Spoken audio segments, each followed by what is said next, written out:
Nesse mês de conscientização sobre a leucemia, a Unimed Campos reforça a importância da doação de medula óssea. Sua compatibilidade pode ser a cura para alguém. Se você tem entre 18 e 35 anos, cadastre-se no Banco de Medula do Hemocentro Regional de Campos. O processo é rápido, simples e indolor. Unimed Campos. Pode contar.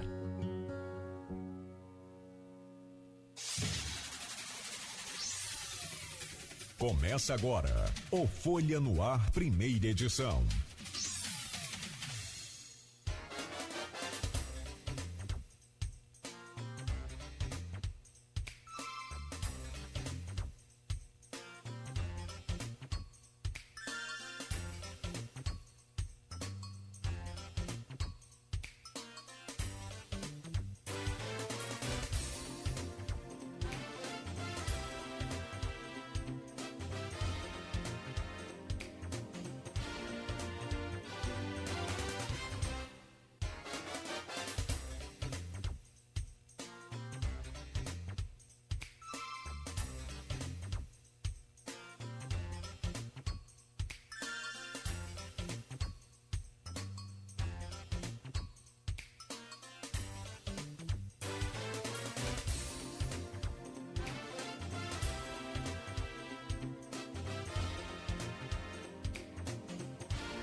Sexta-feira, 21 de fevereiro de 2025. Começa agora pela Folha FM 98,3, emissora do Grupo Folha da Manhã de Comunicação, mais um Folha no Ar. Ao vivo pela Folha FM, ao vivo também pelo Instagram, ao vivo pelo Face, pelo YouTube. Daqui a pouco tem podcast deste programa. Logo mais, reprise na Plena TV. E alguns destaques ainda aqui desta edição de hoje, amanhã, no Jornal Impresso Folha da Manhã. 7h07, muito bom dia, uma ótima sexta-feira a todos que nos acompanham aí pelo rádio ou pelas redes. Excelente sexta-feira e vamos começar essa edição de hoje com as principais informações de Campos e da região, como prioridade, claro. E a gente já começa com a previsão do tempo. Há hoje, segundo os especialistas, uma tendência de diminuição dessa onda de calor. havia primeiro a previsão de acabar essa onda, de chegar ao fim no dia 21, que é hoje. Mas foi prorrogada devido à intensidade, devido ao volume desse bloqueio de massa de ar quente que está acontecendo aqui entre a região sul, sudeste e parte aqui do nordeste também. E, portanto, como a intensidade muito forte, muito grande, foi prorrogada essa previsão até o dia 24, semana que vem, com onda de calor ainda. Mas para hoje em Campos, a temperatura diminui um pouco mais. A máxima é de 34, a mínima é de 24 graus. Neste momento faz 26 graus e em comparação com ontem, por exemplo, a gente já tinha 28 graus neste momento. Então, já a tendência é de começar a cair. Mas o fim de semana também vai ser de sol, vai ser de calor e sem chuva. Folha no Ar de hoje, eu tenho aqui a honra e a satisfação de anunciar. Conseguimos reunir aqui dois convidados muito top, justamente para que a gente possa elevar o nível dessa conversa e colocar aí aquele ouvinte que quer formar uma opinião mais embasada, sem aquelas torcidas apaixonadas, aquela coisa mais da paixão, mais do amor e menos razão. Isso não vai ser legal. Isso aí não vai interferir muito, porque aquele que tem paixão não tem razão, não tem como juntar os dois aí, pelo menos assim, rapidamente falando. Então, a ideia, a proposta aqui é debater, entender um pouco mais a parte jurídica e um pouco mais da parte política desse caso que mexeu com o país a partir da noite de terça-feira, quando Paulo Gonet, procurador da Procuradoria-Geral da União, ofertou ao STF uma denúncia contra Bolsonaro e mais 33 integrantes dessa equipe, enfim, também ex-integrantes do governo Bolsonaro, do Exército, auxiliares, enfim, para poder montar dessa peça, denunciando a formação, então, da intenção de um plano, na verdade, para cometer o golpe, o malfadado golpe, mais uma vez no Brasil. E isso deu, né, uma repercussão gigante, claro, como era de se esperar. E nós vamos tentar exatamente destrinchar, debulhar um pouco mais cada um desses pontos aqui neste programa de hoje. E para isso, como eu disse, a honra e a satisfação de poder contar aqui com o Alex Ribeiro Cabral, que é advogado e professor do curso de Direito da Estácio de Sá, e tem muita coisa para a gente falar aqui dessa questão jurídica, a parte técnica jurídica, todo o desenvolvimento desse processo, os próximos passos, né? Por que foi para a primeira turma, por que foi exatamente nas mãos do Alexandre de Moraes, que é parte do processo também, não só ministro. Então tem muito para a gente falar e é o que está sendo muito discutido. E, por outro lado, temos aqui o Orlando Tomé, que é um dos mais famosos estrategistas, político e articulista do jornal Correio Brasiliense, para que a gente possa entender a parte política da coisa. Uma questão interessante: o que será de Bolsonaro e do bolsonarismo a partir de agora? Tem várias questões. O Bolsonaro pode sair fortalecido dessa situação? E se houver uma condenação? E se não houver a condenação? Ele for absolvido, como é que fica? Como é que fica o bolsonarismo depois desse processo? O que a gente quer tentar aqui é buscar, no conhecimento desses dois que estão nessa bancada, né, um auxílio para que a gente possa formar a nossa opinião e entender todo esse processo. Já vou trazer o bom dia dos senhores e rapidamente passar aqui, então, pelo portal folha1.com.br. Só para a gente trazer aqui as manchetes e, então, a gente começar essa pauta de hoje. O Folha no Ar é oferecido por Proteus, Serviços de Saúde e Medicina Ocupacional, com a qualidade certificada ISO 9001-2015, Unimed Campos, cuidar de você. Esse é o plano. Laboratório Plínio Bacelar, vacina Plínio Bacelar, também cuidando bem de tudo que te faz bem. Rede Mariana de Postos de Combustíveis e Radmed Diagnósticos por Imagem, sempre à frente. Rede Mariana de Postos de Combustíveis, compromisso e qualidade com você. No portal folha1.com.br, Polícia Civil de Campos segue atrás de criminosos que deixaram um paraplégico. Está aqui também no portal Folha 1, ainda em destaque aqui na capa, Banco de Leite de Campos. Com estoque zerado, o Hospital Plantadores de Cana necessita de doações para o Banco de Leite de Campos. Em média, é necessário 12 litros por dia, usados para alimentar pelo menos 40 crianças aí nessa unidade hospitalar. Se você é mãe, está amamentando, saiba como doar o seu leite para o Banco de Leite do Hospital de Campos, que você sabe a necessidade que é grande e para quem recebe é fantástico. Já passei por isso com meus filhos prematuros e foi assim, é um ato de amor e de solidariedade impressionante. O Hospital Plantadores de Cana é o banco de leite único, central aqui do município. Incêndio em terreno baldio preocupa e assusta moradores. Morre aos 62 anos o locutor esportivo Almeida Salles. Nossas condolências aos familiares. Trabalhei com o Almeida, perdemos um amigo e um talento também do rádio campista. Ele morreu de infarto fulminante em sua residência na Pecuária. Para fechar, juristas de Campos analisam denúncia contra Bolsonaro. Moraes nega pedido de Bolsonaro para entregar defesa em 83 dias. 12ª Bienal do Livro, a organização faz reunião com entidades e escritores. São essas algumas das manchetes que estão lá no portal folha1.com.br. 7h15.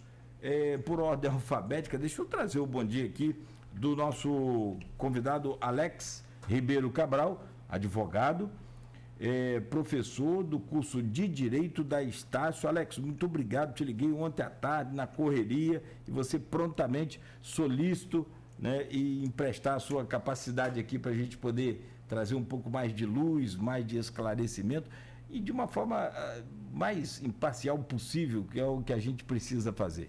Obrigado pela sua presença, bom dia, bem-vindo aqui ao Folha no Ar, Alex. Eu que agradeço, Cláudio. Obrigado pelo convite, bom dia, Cláudio, bom dia, Orlando, bom dia a todos que estão aí nos acompanhando.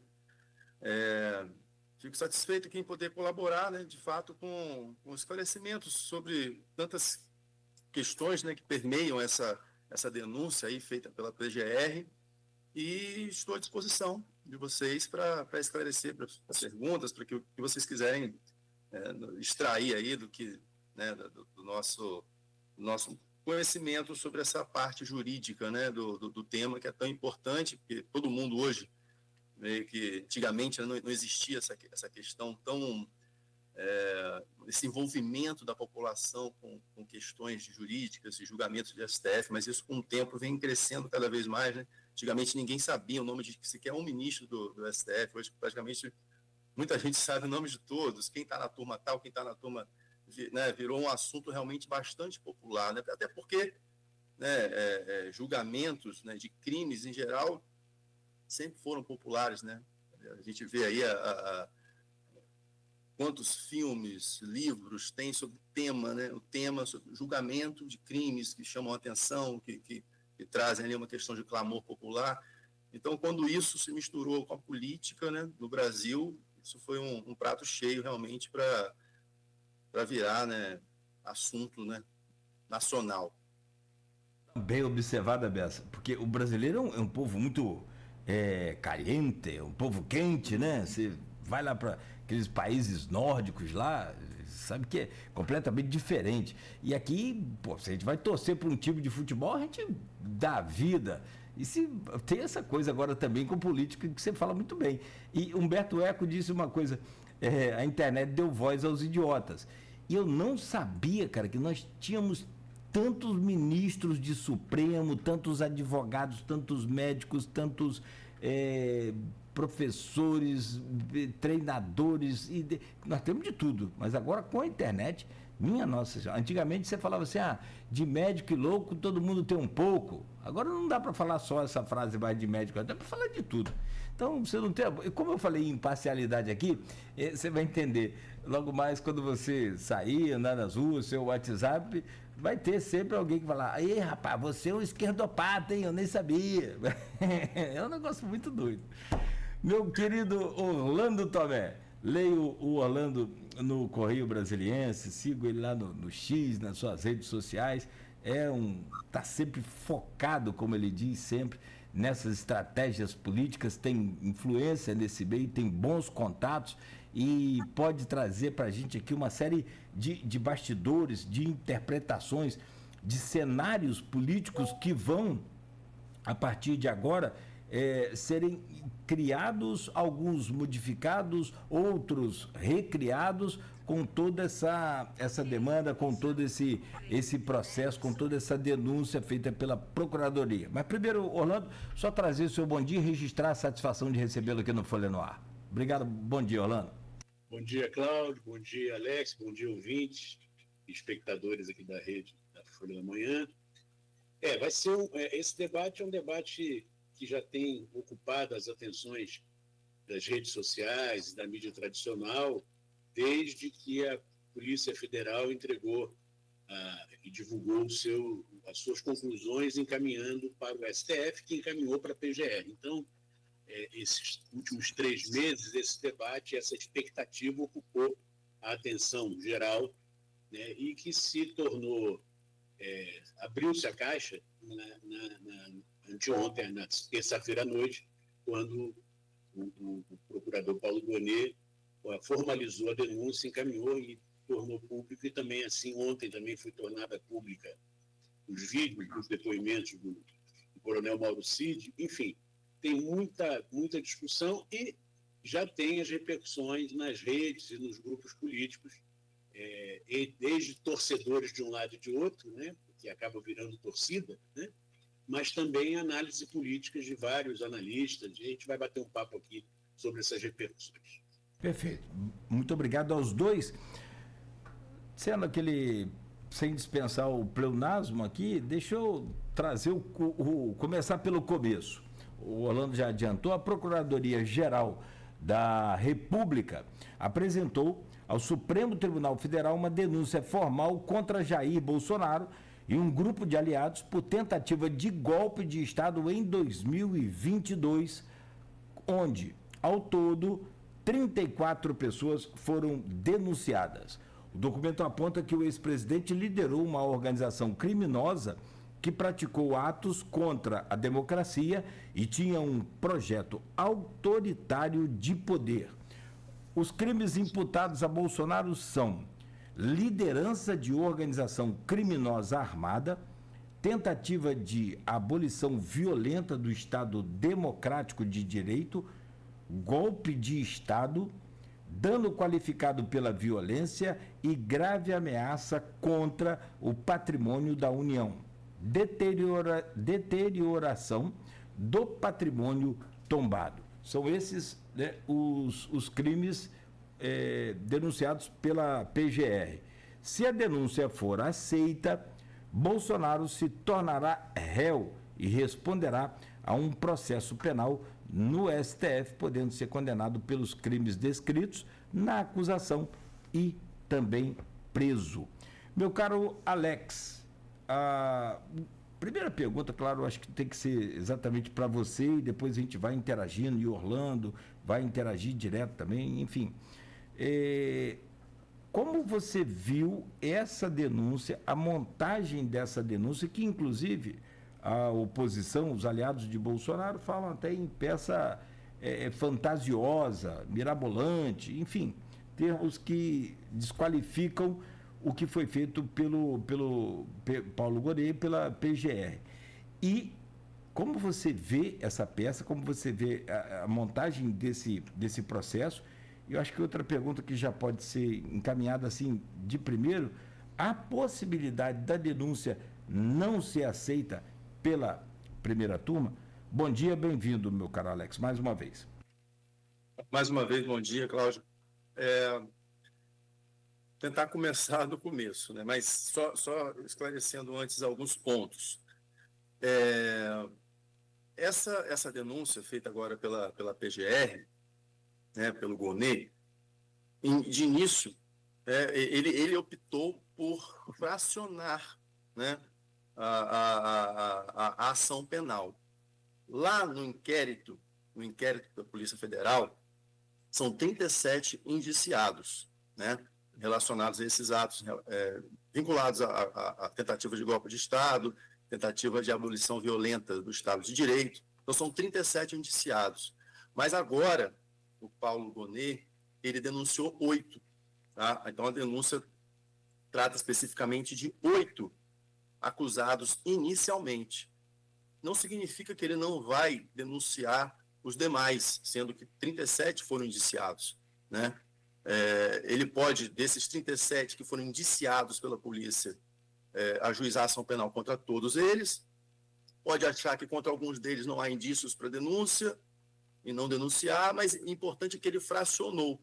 Ele iniciou uma ação penal não somente em face de 8. Ele cita vários dos outros indiciados, mas a ação penal mesmo é contra 8 pessoas. Contra o Ramagem, contra o Almirante Garnier, contra o Anderson Torres, o Augusto Heleno, o Bolsonaro, o Braga Neto, o Mauro Cid e o Paulo Sérgio Nogueira. Esses são os 8 denunciados inicialmente.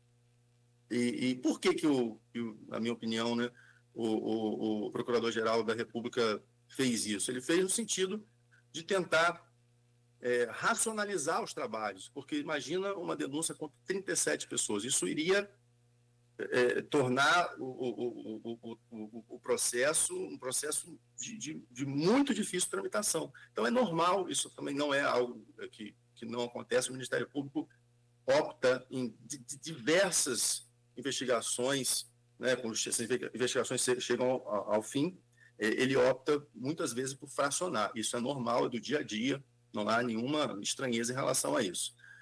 Do ponto de vista específico aqui da denúncia, de fato, os crimes assim, os mais graves, né, atribuídos a Bolsonaro e aos demais já citados, são o golpe de Estado, no sentido que é o artigo 359-M do Código Penal, que é a tentativa de depor, né, o governo legitimamente constituído, e o outro crime é a abolição violenta do Estado de Direito, que seria empregar violência ou grave ameaça para abolir o Estado Democrático de Direito.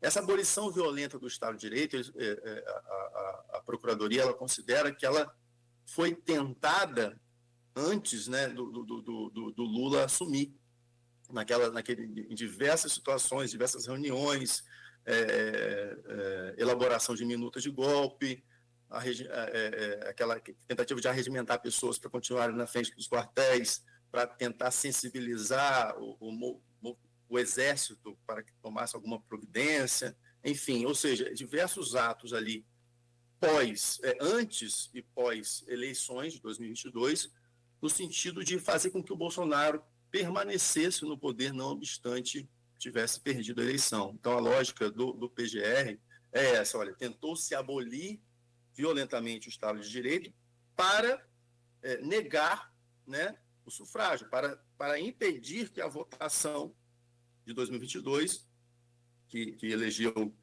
o candidato Lula, para impedir que essa votação tivesse um resultado prático, ou seja, para postergar o mandato ali de Bolsonaro. Então, isso seria, evidentemente, né, uma tentativa de abolição do Estado Democrático de Direito, não respeitar o direito do voto do povo, né? E a segunda parte, né, ele trata efetivamente da tentativa de golpe de Estado, de tentar derrubar o governo que já estava legitimamente constituído, seja por conta das próprias eleições, ou seja, posteriormente, aquela questão toda relacionada ao 8 de janeiro. Então, me parece que não há assim, a menor sombra de dúvidas de que essa denúncia será recebida. Por quê? Porque existe um grau que a gente chama um grau de elementos probatórios que a justiça acata para o recebimento da denúncia, que é um grau inferior, e existe um grau, né, de exigência probatória que a justiça utiliza para a condenação de alguém. Então, a exigência que se faz de busca de provas para a condenação de alguém, ela é muito maior do que para o simples recebimento de uma denúncia. Em relação ao recebimento de uma denúncia, se o Ministério Público apresenta uma denúncia consubstanciada, bem elaborada, embasada em indícios razoáveis, né, insuficientes ali de autoria e da materialidade do crime, essa denúncia necessariamente será recebida. E me parece que não tem como negar que essa denúncia ela é muito robusta. Robusta porque foi embasada no inquérito anterior, também muito bem elaborado. Isso, assim, vários juristas têm essa opinião de que, de fato, foi um trabalho muito bem feito pela Polícia Federal. E não só um trabalho bem feito, mas, às vezes, até um trabalho facilitado, porque muitos dos envolvidos não se preocuparam em sequer esconder as suas... esconder os crimes que estavam sendo, de fato, praticados, né? Então, muito se fala assim, mas a colaboração premiada, o Mauro Cid, não sei o quê, ele pode estar mentindo, mas a colaboração premiada em si, ela não é uma prova, ela é um meio de obtenção de prova. Ele fez lá o acordo de colaboração premiada com a polícia, posteriormente foi homologado, né? E a partir dali a polícia pega alguns caminhos, de acordo com o que ele falou, e começa a investigar certas pessoas. Aí saem mandados de busca e apreensão para a casa dessas pessoas, Augusto Heleno, Braga Neto. Aí quando começam a se encontrar documentos nas casas dessas pessoas que corroboram que o delator, o colaborador, tinha falado inicialmente. O Augusto Heleno tinha agenda, tinha pasta anotando assim, o que seria o passo a passo, o que eles deveriam fazer para questionar as urnas, né? Sempre começou muito com essa questão de questionamento das urnas, né? Tentativa de dizer que havia fraude às urnas, que havia uma fraude na eleição, isso justamente no sentido de criar, né, uma insatisfação daqueles que perdessem a eleição. A eleição foi roubada, mais ou menos como o que aconteceu nos Estados Unidos, né, com o Trump lá na eleição que ele perdeu para o Biden, né? Então, a mesma lógica, vamos deslegitimar o processo eleitoral para dizer que perdemos porque fomos roubados, né, na linguagem popular. Então, assim, havia anotações sobre isso. Não, e fora a questão de áudios, né, que foram recuperados, né, de WhatsApp, conversas de WhatsApp, detalhando passo a passo. Então, assim, há muitos elementos ali, que a gente chama de elementos de informação, né, colhidos no inquérito. A gente, até usando o termo técnico, prova é a prova em contraditório, é a prova produzida em sede judicial, a gente pode falar de prova ainda, se a gente for assim, rigoroso do ponto de vista técnico, mas existem assim, muitos indícios que, obviamente, agora, com o processo, né, a lógica qual que será agora? Houve a apresentação da denúncia, a tramitação em tribunais acontece de serem notificados essas pessoas que foram denunciadas para apresentarem uma manifestação no prazo de 15 dias e depois isso vai ser pautado pelo relator, que é o Alexandre de Moraes, para que a turma, né, que é a primeira turma, decida pelo recebimento ou não da denúncia. O que me parece que essa parte inicial não vai ter muita dúvida, os juristas, todos, pelo menos que a gente tem visto aí, não há dúvida de que essa denúncia será recebida, porque até porque o grau de exigência, né, probatório é menor do que o grau de exigência para a condenação e, assim, sinceramente, sem querer antecipar, o próprio Procurador-Geral da República, por exemplo, ele poderia rolar muito mais testemunhos do que ele arrolou, mas ele arrolou 6 testemunhas inicialmente. 6 testemunhas, o que, para um processo dessa envergadura, é pouco. Mas por que ele arrolou 6 testemunhas? Porque ele considera que já tem muita coisa comprovada documentalmente. Então, assim, ouvir um número exacerbado, exagerado de testemunhas seria até na visão dele, irrelevante. Então, tem muita coisa comprovada documentalmente, né? Também aquela questão do levantamento dessas informações, desses áudios, dessas conversas.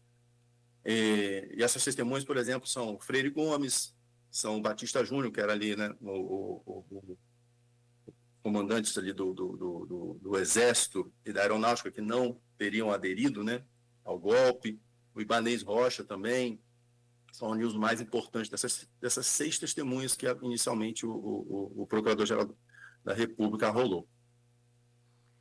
Perfeito, Alex. De fato, tem sim, inclusive tem a Luísa, como eu disse, a Luísa Abreu Barbosa está de férias, está nesse projeto pessoal.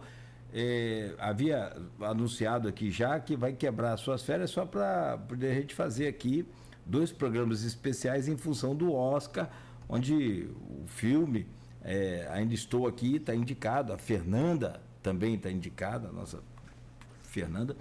E aí ele quebrou essas férias ontem novamente para essa semana para fazer a cobertura desse fato que é seguramente muito importante e está trazendo ali no blog Opiniões e também no portal folha1.com.br. Amanhã deve estar no Jornal Impresso, muita coisa, e ouvindo vários especialistas também, como a gente faz esse exercício aqui hoje. Meu querido Orlando Tomé, tem muita coisa jurídica para a gente falar. Eu vou só para o ouvinte que está acompanhando a gente e para o telespectador, eu vou só tentar passear um pouco aqui no mundo jurídico que o Alex traz e no universo político que o Orlando domina como ninguém. A pergunta é óbvia: como que essa notícia da denúncia caiu no universo político? Era esperado, já vinha se acompanhando esse processo, e eu quero ouvir sua opinião também, meu caro Orlando, do impacto, porque às vezes a expectativa criada é grande, o impacto nem tanto, a expectativa é pequena, o impacto é muito maior. Enfim, vamos saber da real, o tamanho desse impacto no mundo político, mas eu também quero ouvir sua opinião sobre a montagem dessa peça. Eu acho interessante você, como jornalista, como estrategista político, falar sobre esse processo feito pelo Paulo Gonet. Orlando. Mais uma vez, bom dia, Cláudio, Alex. O Alex já fez uma exposição bem didática de todo esse processo, mas pelo que eu vejo dos debates nas redes sociais, nos grupos de WhatsApp que eu faço parte, por mais que você explique, é um conjunto de pessoas que não ouvem. Aliás, essa é uma característica muito comum nas redes sociais que os algoritmos valorizam, né? É juntar pessoas que pensam da mesma forma para validarem as suas versões. Então, a pessoa, na realidade, ela não fala para ser ouvida por terceiros, ela fala para ela mesma ser ouvida, né? Então, esse grupo de pessoas, com certeza, não se move pela racionalidade, se move pela paixão, pela passionalidade e, no limite, pelo fundamentalismo e pelo fanatismo. Isso vale para qualquer um dos 2 times, das 2 torcidas, né? Tem gente que considera estranho que a imprensa coloque nas suas matérias cobrindo essa denúncia o cuidado de dizer uma denúncia sobre uma suposta tentativa de golpe. Por que é suposta tentativa de golpe? Porque há um processo de investigação, a denúncia, vai haver o julgamento. Então, enquanto não tiver a comprovação efetiva, tem que ser tratado como suposta denúncia de tentativa de golpe. E aí o grupo, que é a torcida contrária, né, acha isso absurdo. Imprensa vendida, como assim? Suposta tentativa de golpe. Não, nós estamos... O devido processo legal exige esse tipo, não de isenção inocente, ingênua, mas exige uma isenção na cobertura para colocar as palavras certas, para evitar pré-julgamentos. Ainda que nós estejamos vivendo um clima no país e no mundo em que o pré-julgamento é a regra, né? A pessoa fala qualquer coisa, ela já é pré-julgada. Nós estamos vendo agora aquela psicanalista que está sendo massacrada nas redes sociais porque o avô dela era eugenista. E aí, como ela fez um artigo criticando a política identitária, né, pronto, virou uma chuva de cancelamentos. Então, esse clima ele não é diferente no que se refere a essa denúncia da PGR, desde que ela está sendo esperada até o momento que ela se consolidou. O grupo que apoia o ex-presidente Bolsonaro, desde o início falando que era tudo fantasia, ainda recuperam narrativas de que os eventos de 8 de janeiro de 2023 foram promovidos por esquerdistas, promovidos pelo próprio governo já empossado. Então, há todo esse resgate a uma certa fantasia e essas narrativas vão convencendo os fanáticos. Da mesma maneira que, do outro lado, de quem é oposição ao Bolsonaro, já se considera que a denúncia... Como assim a denúncia? Já tem que ser condenado logo. Vai para ele parelou, tá certo? E tem esse negócio. Então, nós estamos num momento em que essa polarização, e essa paixão, e essa falta de racionalidade, ela tem comandado os debates. Mas isso é o debate nas redes sociais. Quando você amplia um pouco esse universo, e as pesquisas mostram isso, né, as pesquisas de opinião dos diversos institutos, há uma clara maioria da população manifestada nessas pesquisas, contrária ao que aconteceu no dia 8 de janeiro, em defesa da democracia. E aí tem uma coisa interessante, Cláudio e Alex, que eu até tratei isso numa coluna no Correio Brasiliense. Nós não temos uma tradição democrática no Brasil. Nós estamos vivendo o maior período temporal de democracia, desde 1985 até os dias de hoje. Estamos falando de 40 anos. 40 anos da vitória de Tancredo Neves no colégio eleitoral. Mesmo assim, ainda paira sobre nós nuvens de tentativas autoritárias. Então, essa tentativa que foi denunciada pela PGR, apurada pela Polícia Federal, ela comprova que existem na sociedade segmentos que apoiam a volta de um Estado autoritário. Isso é eu diria que é o mais relevante nesse momento. Ou seja, nós temos uma parcela expressiva da sociedade, não majoritária, mas expressiva, que considera que um pouco de ditadura não faz mal. Então, esse um pouco de ditadura para, por exemplo, fazer com que bandido bom seja bandido morto, um pouco dessa ditadura para dizer que quem por exemplo, manifesta a sua opção por gênero sexual, por sexualidade, não tem esse direito, como nós vimos agora que um dos decretos executivos do Trump foi dizer que a partir de agora só existe sexo masculino e sexo feminino, como se a vida pudesse ser resolvida dessa forma, né? Como se vamos esquecer. Então, nós vamos voltar à época de Esparta, né? Em que as pessoas que não cumprem esse requisito, elas serão jogadas no abismo para morrerem, porque elas não têm o direito de viver segundo as suas escolhas.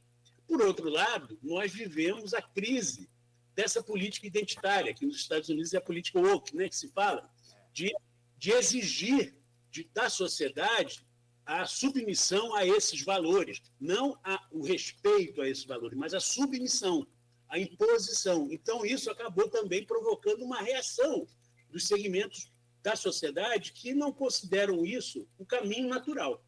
Eu estava vendo, eu gosto muito de ler o Pablo Hortelado, que é um jovem cientista, pesquisador, colunista do jornal Globo aos sábados, e eu acompanho, e ele fala com muita propriedade que os segmentos progressistas precisam entender melhor e passar a defender melhor temas que eles abandonaram.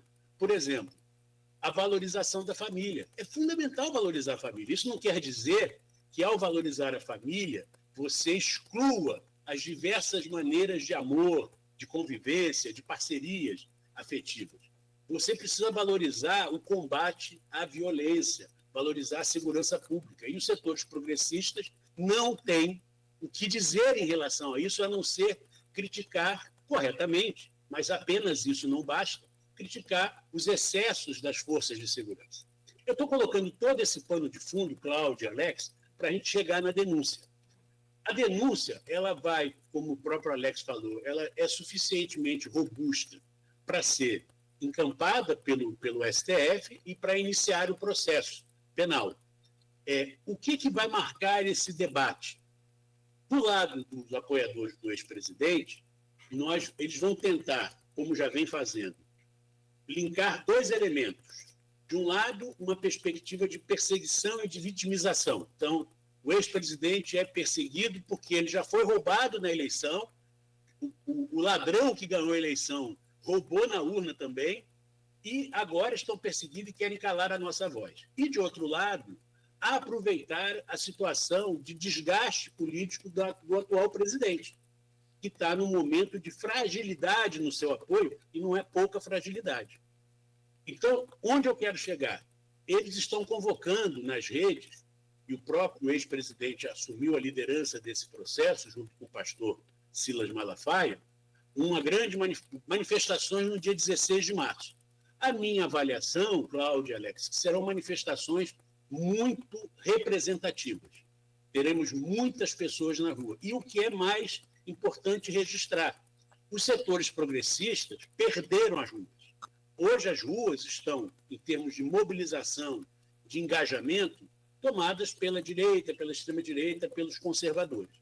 Então, nós vamos viver, esses próximos meses de julgamento, um processo de incremento e de radicalização dessa polarização.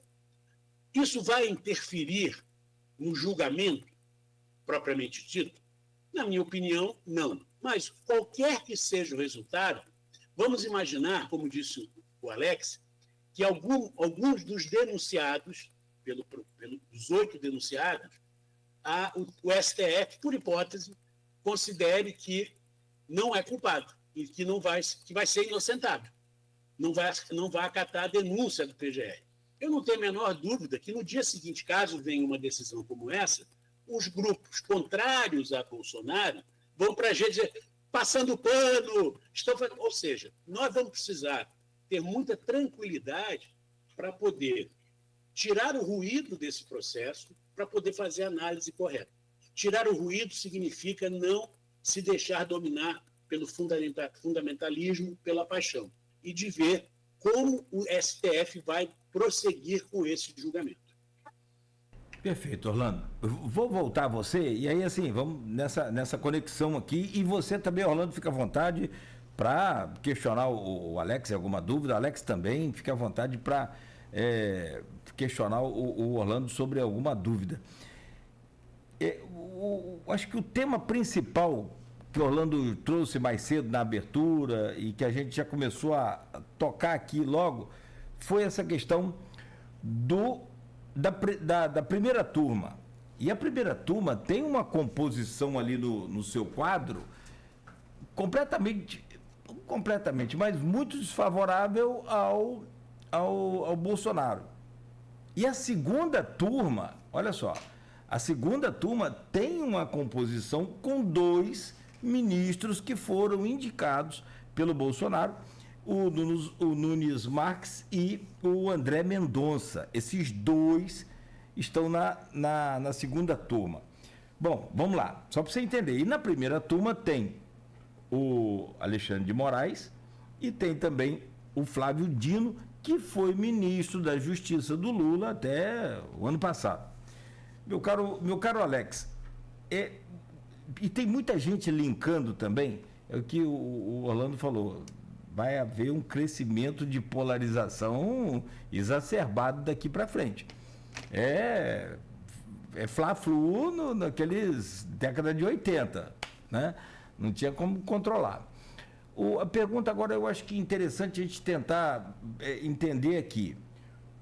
O Alexandre de Moraes, ministro Alexandre de Moraes, que faz parte da primeira turma, é considerado parte do processo por ser, e aí a gente lembra bem disso, ter tido descoberto um plano também para que ele fosse sequestrado, morto e o seu corpo exposto em praça pública.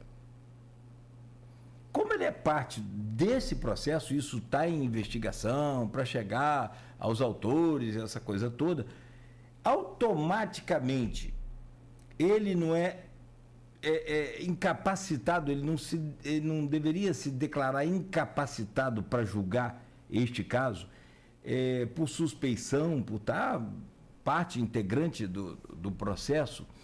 E como que você consegue enxergar esse momento que é, acho que um dos temas mais importantes para a gente debater aqui hoje. Alex. Muito boa pergunta. Só essa primeira turma, de fato, né, a primeira turma do STF, ela é formada pelo Alexandre de Moraes, pelo Fux, pelo Cristiano Zanin, pela Carmen Lúcia e pelo Flávio Dino. Né? Então, são 5 integrantes dessa primeira turma, e eles, então, que vão ficar, serão os competentes para julgar, né, essa ação penal. Aí também, só antes de responder diretamente a sua pergunta, a discussão, né, até no campo político, um pouco no campo jurídico, mas é um julgamento importante, não deveria ser feito pelo plenário do STF, né? E todavia, o fato de essa ação penal ser julgada pela turma, por uma das turmas, né, do STF, ela tem relação com a alteração do regimento interno do STF, que foi feito muito antes de toda essa discussão sobre Bolsonaro, sobre o golpe de Estado, e que tem relação lá com a ação penal 470, que é a ação penal do mensalão. Na época lá do mensalão, todo mundo se recorda, lá o relator, o Joaquim Barbosa, né, daquela ação penal, e naquela ocasião as ações penais originárias, né, decididas pelo STF, eram, segundo o regimento, decididas pelo plenário. Só que isso travou, né, aquela ação do mensalão travou de tal forma o plenário do STF, que o STF ficou só por conta de uma ação penal. O STF tem missões constitucionais muito relevantes. Uma das competências dele é julgar a ação penal originária, a depender de quem são os réus, enfim. Mas ele tem muitas outras.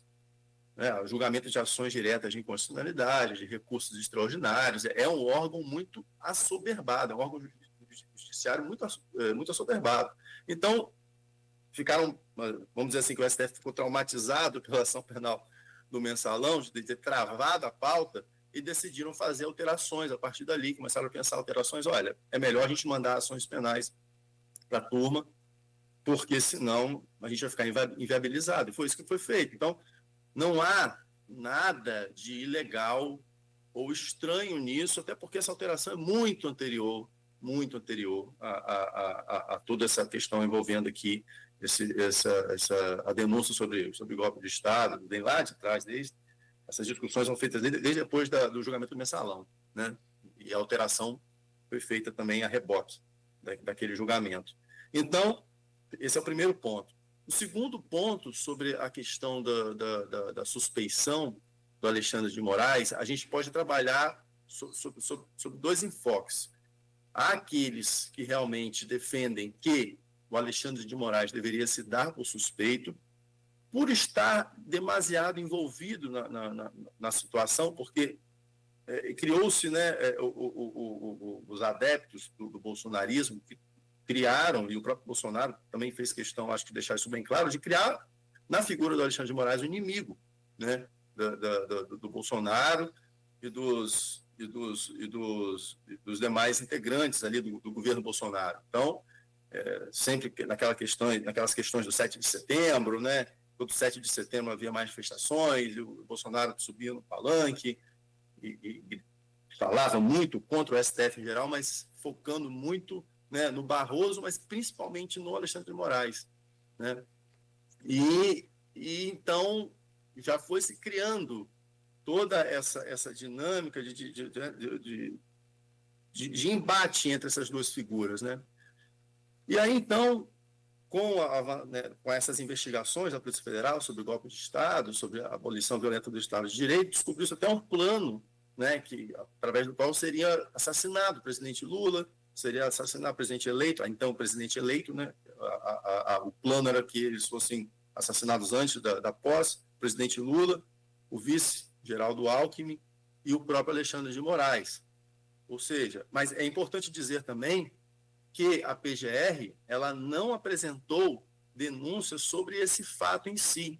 Não estão sendo julgados ali Bolsonaro, Braga Neto, Ramagem, Anderson Torres e outros desses inicialmente denunciados por tentar, por um planejamento de matar Bolsonaro, matar Lula, Alckmin. Não, eles encararam, a PGR colocou tudo isso como situação da tentativa de golpe, né? Como ali o pano de fundo, uma das situações relacionadas à tentativa de golpe. Então, não é que o Alexandre de Moraes vai julgar um crime de tentativa de homicídio contra ele próprio. Não, até porque tentativa de homicídio não houve. Não chegou-se a iniciar um ato executório, né? Estavam na fase do planejamento. Então, o que a PGR coloca é que todo esse enredo dá a entender claramente que tentou-se, sim, abolir o Estado Democrático de Direito e tentou-se, sim, um golpe de Estado. E aí, o que tem a situação do Alexandre de Moraes? Então, mas ainda assim, há aqueles que defendem que, pelo fato de ter sido criado um embate muito evidente entre o Bolsonaro e o Alexandre de Moraes, ele, Alexandre de Moraes, deveria se declarar suspeito, porque qualquer juiz pode se declarar suspeito levantando questões de foro íntimo, né? Caso ele não se declare suspeito, as partes podem pedir a suspeição desse juiz, né? Por considerar, por exemplo, que o juiz é inimigo de uma das partes, algo dessa natureza. É somente um dos motivos. Há outras opiniões que dizem que não, que o Alexandre de Moraes não deveria se declarar suspeito, porque, na verdade, ele vem sendo constantemente provocado para tal, né? E também há a previsão legal de que o juiz ele não deve se declarar suspeito quando percebe que há uma provocação proposital da parte no sentido de torná-lo suspeito, né? Como se, conversando aqui mais cedo, o Orlando citou, né, um caso, né, do réu, que no meio da audiência se levanta e começa a xingar o juiz e brigar com ele para que aquele juiz não julgue. Ou seja, aí o juiz vai fazer o quê? O réu está me xingando, está brigando, começamos uma briga, e aí agora o que eu faço? Eu tenho que me declarar suspeito porque eu não sou mais isento para julgá-lo. Aí o réu ia acabar escolhendo o juiz que iria julgá-lo, né? Então, há a previsão legal de que o juiz, nesses casos, não deve se declarar suspeito. Mas, enfim, de fato, aqueles que defendem que o Alexandre de Moraes deveria se afastar por questões para tornar essa questão do processo uma lisura talvez maior, para se afastar dessa questão, defendem que ele, fazendo isso, declarando-se suspeito, ajudaria, né, a legitimidade desse processo. E há outros que defendem que não, que ele simplesmente, como relator do caso, se o fizesse, se afastasse do caso, estaria tão somente aderindo a uma estratégia arquitetada já há muito pelos bolsonaristas de afastar o Alexandre de Moraes dos futuros e possíveis julgamentos que envolvessem, né, o Bolsonaro e os demais integrantes lá do seu antigo governo. Só antes de eu passar para Orlando, qual a conexão que você, Alex, consegue ver? Porque a Lava Jato, ela perdeu toda a credibilidade, toda a sua sustentabilidade a partir, né, da revelação e a partir de termos descoberto todo o esquema montado pelo próprio Moro, que acabou virando ministro da Justiça, e Deltan Dallagnol, enfim. Qual a conexão que você... E aí, talvez, por isso, muita gente esteja, neste momento, baseado nesse fato da Lava Jato e de toda aquela... A gente conversava mais cedo aqui, você até contava sobre essa questão de local das denúncias e tudo, né, sendo levado para a primeira turma lá de Curitiba, e muita conexão. Mas agora surgiu um novo Moro, que é o Alexandre de Moraes, vai dar em nada e vai descredibilizar essa decisão. Você consegue distinguir O que é possível conectar uma coisa com a outra ou não tem nenhuma conexão na sua opinião, na sua visão jurídica? Primeiro ponto é que assim, algo assim, positivo e que difere as duas situações é que na época da Lava Jato, o Moro, como ali ocupante, né, da 13ª Vara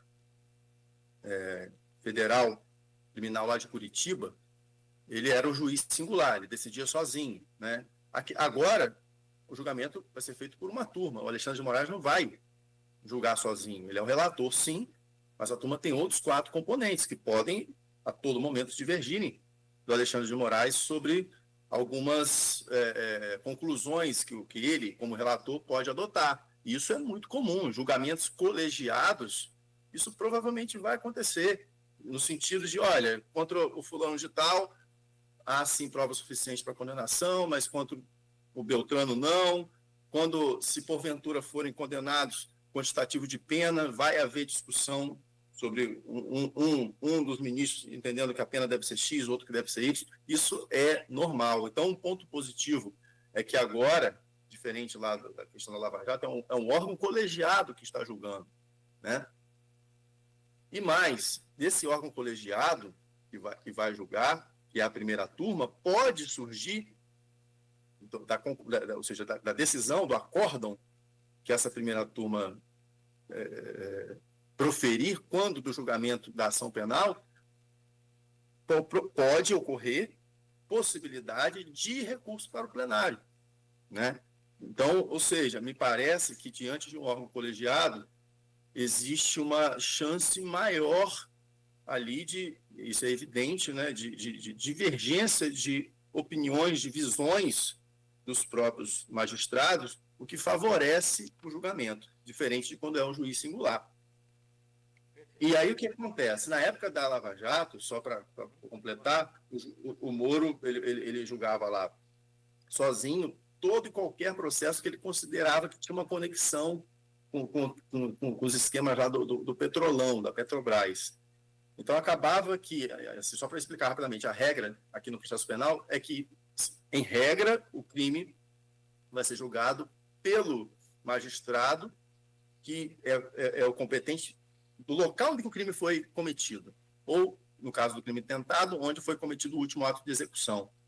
Só que, na época do Moro, lá da Lava Jato, ele considerava que todo e qualquer crime relacionado à Petrobras cometido em qualquer parte do país tinha relação com aquele processo inicial dele. Então, ele acabava puxando para a 13ª Vara de Curitiba todo e qualquer processo que citasse, talvez, quem sabe, algo relacionado a alguma hipótese de corrupção na Petrobras. E isso depois foi sendo, com o passar dos anos, foi sendo muito questionado, evidentemente pelas defesas, até que a Justiça reconheceu que o Moro era incompetente para a maior parte, para a grande parte dos processos que ele julgou, né? Inclusive do próprio, do presidente Lula e diversos outros. Eu acabei falando primeira turma de Curitiba, é 13ª. Não turma, mas Vara Federal. Vara Federal, Não, obrigado pela lembrança e correção.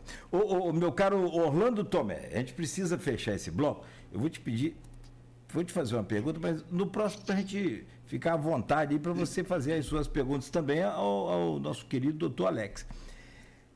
Ontem teve o que seria antes, né? Então aí, inevitável que a gente de vez em quando dê uma roçada lá na Lava Jato, o que seria naquela época utilizado como essa delação, onde foi um depoimento colaborativo, uma colaboração do Mauro Cid. Aliás, você falava sobre Miro Teixeira, que é o autor da mudança dessa coisa, né? Que, aliás, foi um problema sério, essa questão de delação. Como você viu e o que você destaca daquelas palavras, daquele depoimento do Mauro Cid ontem? Cláudio, sobre a questão do Mauro Cid, o debate nas redes de tentar caracterizar como os vídeos foram liberados, né? Caracterizar o Alexandre de Moraes como um Torquemada, né? um cara que está ali torturando o depoente, ameaçando. Né? Eu vi com muita atenção os vídeos dos depoimentos. Ele fez o que cabe ao juiz que estava ao lado do procurador-geral em todos esses depoimentos. O que ele falou? Olha, a Procuradoria-Geral da República e a Polícia Federal estão pedindo a sua volta para a prisão e a revisão da colaboração. Eu estou aqui para lhe dar uma chance de manter a sua colaboração. Lembrando que a sua colaboração tem como contrapartida a seu favor os benefícios relativamente à sua família, pai, esposa. Tudo isso ele falou na audiência, na frente do PGR, na frente do advogado do Mauro Cid, para o próprio Mauro Cid. Aí pegam essas palavras e querem transformar em ameaça. Não, não é uma ameaça, é um relato objetivo. Há um pedido sobre a mesa do ministro, ele, a rigor, em tese, me corrija o Alex se eu estiver falando uma bobagem, ele não teria nenhuma obrigação de colher novo depoimento. Ele simplesmente poderia acolher o pedido da Polícia Federal e da própria PGR e anular a colaboração premiada. Ele deu ao colaborador a chance de voltar atrás nas suas incoerências.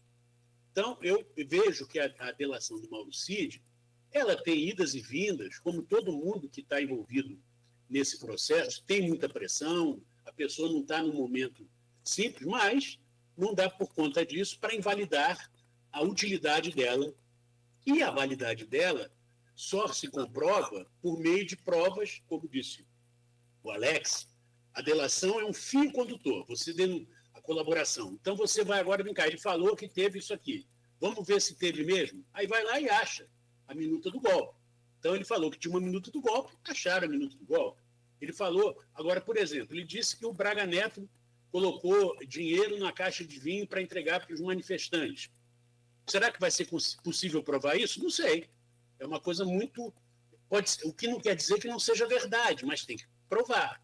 Né? Posto isso, Cláudio, eu queria avançar num outro aspecto, no aspecto político mesmo.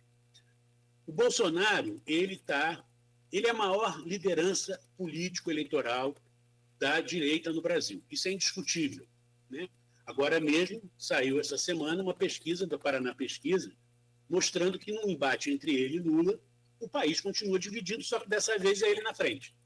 Lembrando que em 2022, Lula ganhou com menos de 51% dos votos válidos, contra pouco mais de 49% de votos válidos do Bolsonaro. Então, a divisão do país não se eliminou. O país continua dividido e polarizado por essas duas lideranças. O que significa a ação do Bolsonaro pedindo anistia, pedindo a anulação da delação, da colaboração do Mauro Cid, pedindo a redução do tempo, a mudança na lei da ficha limpa? Por quê? Porque ele sabe que se ele não tiver condições de disputar a eleição, o capital político dele vai se esvair, porque ele não tem como manter isso de dentro de uma prisão, eventualmente, ou inelegível. E um bom sintoma disso é que ontem, bom no sentido de uma comprovação, é que ontem apenas o Tarcísio de Freitas e acho que o Jorginho Melo de Santa Catarina, os dois governadores, é que saíram em defesa do Bolsonaro. Caiado ficou calado, Zema ficou calado, Cláudio Castro falou meio barro, meio tijolo, falou da defesa do processo legal, mas não saiu defendendo, falou das acusações, das precipitações, primeiras acusações, mas não saiu. E o Ratinho Júnior ficou quieto. Eu estou falando de governadores que ganharam a eleição em 2022 na esteira do apoio, na esteira do voto contra o Lula, tá certo? E, portanto, se colocam como postulantes potenciais a uma disputa sem Bolsonaro no jogo. Então, eu diria que há também uma torcida entre os não bolsonaristas radicais, ou seja, tira os fundamentalistas, aqueles que, se o Bolsonaro for pego num filme entregando dinheiro de corrupção, vão dizer que é montagem. Tirando esse grupo, que é o fanático, que é o fanatismo, como tem também do lado dos apoiadores de Lula, tirando esses dois grupos de fanáticos, há um movimento que pode unificar os setores conservadores e de direita em torno de uma candidatura para enfrentar a candidatura do atual governo, seja ela do próprio Lula, seja de alguém que ele indique. Nesse sentido, a condenação do Bolsonaro ajuda esse movimento. Então, eu diria que Caiado, Ratinho Júnior, Zema, não vão declarar isso, mas estão lá torcendo. Se eles fossem professassem a religião de matriz africana, estariam fazendo uma macumbinha para que o tribunal, para que o STF condene e ponha o Bolsonaro preso, porque eles vão poder, inclusive, no seu discurso de eventuais candidatos em campanha, dizer que podem prometer anistia ao Bolsonaro, mas não será o Bolsonaro o presidente. Então, eu acho que esse jogo está sendo jogado também. O chamado mercado, que apoiou o Bolsonaro em 2018 e que depois parte dele percebeu que foi todos os problemas do governo Bolsonaro, para ficar num adjetivo mais suave, né? Acabaram apoiando o Lula no segundo turno. Eles apoiam o Lula porque queriam tirar o Bolsonaro. Aliás, uma coisa que o Lula não entendeu até hoje. Não entendeu. Ele não entendeu que ele não ganhou a eleição. Foi o Bolsonaro que perdeu. O Lula só foi vitorioso porque ele representou no segundo turno o anti-Bolsonaro. Se não fosse o Lula, se fosse a Simone, se fosse Marina, ou quem quer que fosse, o anti-Bolsonaro configuraria esse tipo de apoio que ele, Lula, recebeu. E ele mostrou isso, ele tinha parecido entender isso no discurso que ele fez lido no hotel no dia da vitória. E ele leu um discurso falando que era um governo, ele sabia que ele não tinha ganho sozinho, que não era uma vitória do PT, era uma vitória mais ampla. Só que quando ele sai do discurso lido, no mesma noite, e vai falar com a militância, ele continua, ele volta a ser o Lula, que nesse momento ainda está emocionalmente abalado e magoado, porque ele ficou 500 e tantos dias preso, se considera um injustiçado e construiu de novo uma jornada do herói.